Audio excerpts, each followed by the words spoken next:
see the next example, example number 4. Rajshree company limited की information हमें दी है।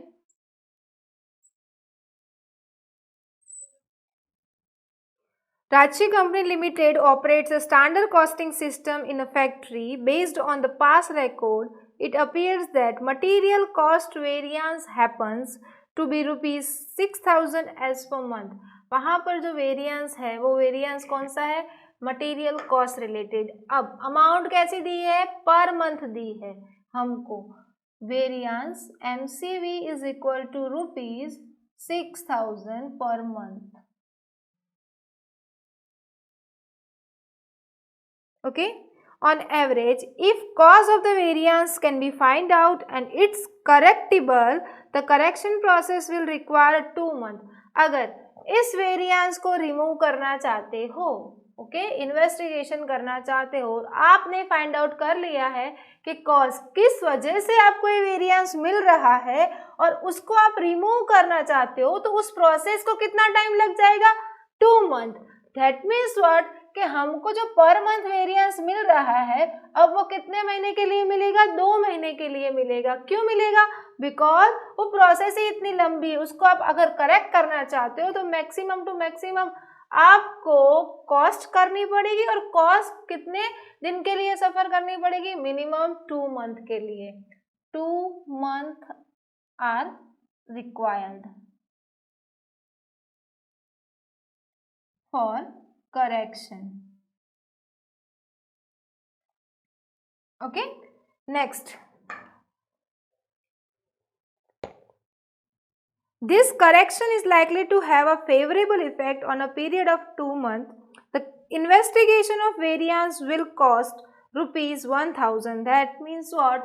First amount is given of cost of investigation.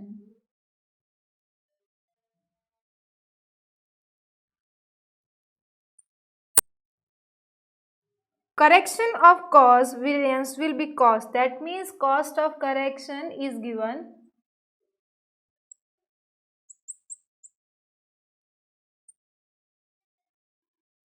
rupees 2,000. Okay. The probability of for finding the cause is 0.4. That means which probability is given? Under the control. Why? Because they are saying what? Probability of finding a cause. Cause करने के लिए, correct करने के लिए, तो under control वाली probability दी है 1 minus p is equal to 0.4. Okay, अगर एग्जाम्पल एकदम इजी होते हैं, शॉर्ट होते हैं और सारे ज़्यादा से ज़्यादा मार्क्स आप गेन कर सकते हो।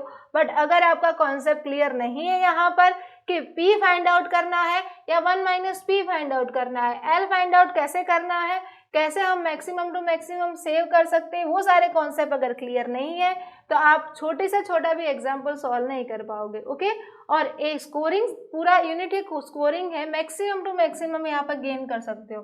तो पहले कॉन्सेप्ट समझो कि प्रोबेबिलिटी कौन सी दी है, यहाँ पर कौन सी प्रोबेबिलिटी दी है? Probability of controlled act. Okay, next, would you recommend the loss of investigation? Why? What is the minimum probability of finding out the correctable cause that would be justify the investigation?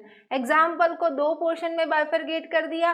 पहले बोला है क्या आपको investigation करना चाहिए या नहीं, तो सिंपल हमको क्या करना होगा? पहले फॉर्मूला लगाना होगा C less than 1 minus P into L। और दूसरा पोर्शन क्या बोला कि अगर आप इस प्रोबेबिलिटी को बेस ना रखना चाहो तो मैक्सिमम टू मैक्सिमम आपको कितनी प्रोबेबिलिटी होनी चाहिए आपके पास कॉस्ट ऑफ करेक्शन एक्शन, तो आप इन्वेस्टिगेशन करोगे तब जाके आपको क्या करना होगा? आपको पी की अमाउंट चेंज करके एग्जाम्पल कैलकुलेट करना होगा। ओके, तो पहले हम फर्स्ट वाला पोर्शन फाइंड आउट करेंगे कि इन्वेस्टिगेशन हमको करना चाहिए या नहीं।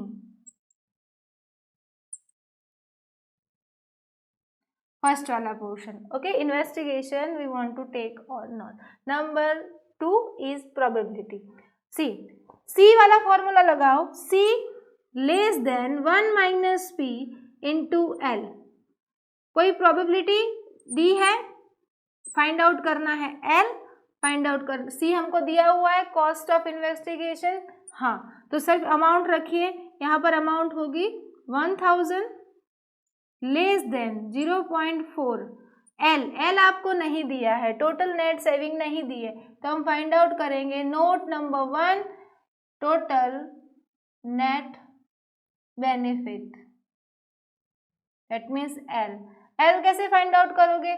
अब आपकी जो टोटल कॉस्ट ऑफ करेक्शन होती है उसको कंपेयर करना होता है टोटल सेविंग से। फॉर्मूला हमें सारे एग्जाम्पल में यूज किया है, total saving minus cost of correction. Total saving कितनी हो जाएगी? टोटल सेविंग कैसे फाइंड आउट करेंगे? लास्ट एग्जाम्पल में ही आपको सिखाया। एग्जाम्पल में हमको डायरेक्टली नहीं दी हो तो क्या करना है? हमको देखना है कि हमारा वेरिएंस कितना है, और वेरिएंस यहाँ पर 2 महीने के लिए हमको मूव ऑन करना होगा। क्यों?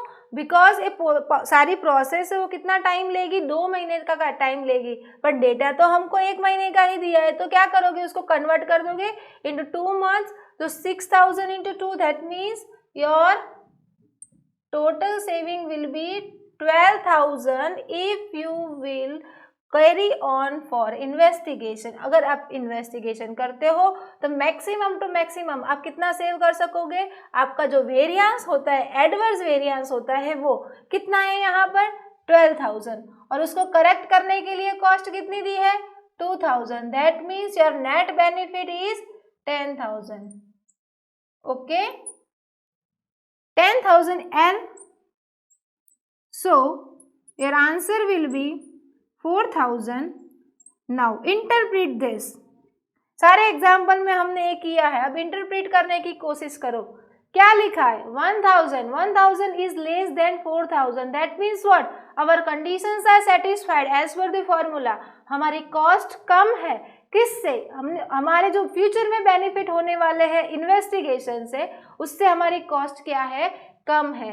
ओके, और अगर कॉस्ट कम है, बेनिफिट ज़्यादा है, तो investigation should be done.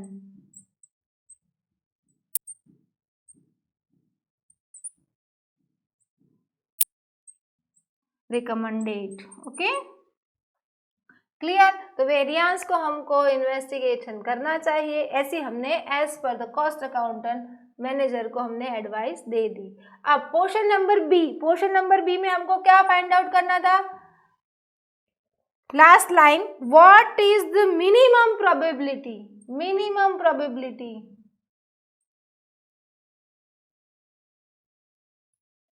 minimum probability of finding out a correctable cost that would justify an investigation.